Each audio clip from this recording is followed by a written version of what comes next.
Здравейте, аз се казвам Алекс и съм от 10-ти клас. Избрах специалността електротехник, защото се интересувам от производство, пренос и разпределение на електрическата енергия.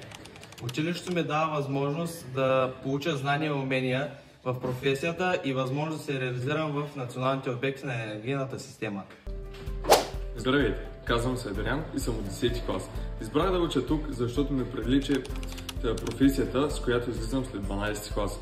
И също така заради специалностите, в които разполага училището. В училище винаги е интересно, но най-вече вниманието ми е съсредоточено към това да придобия знания и умения по специалността, която избрах да уча тук. А тя е възобновяеми енергийни източници. Придобитите знания надграждаме чрез практическите умения и часовете по теория и практика.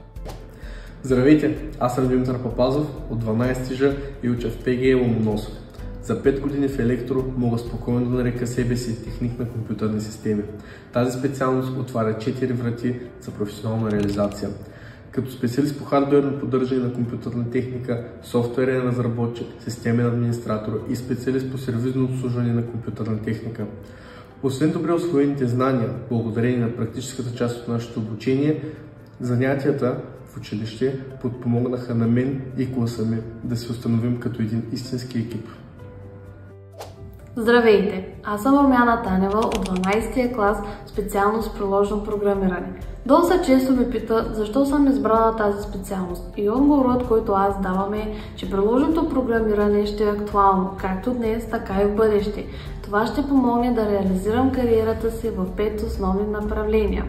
Това са веб дизайнер, програмист, разработчик на софтуер, системен администратор и интернет програмист.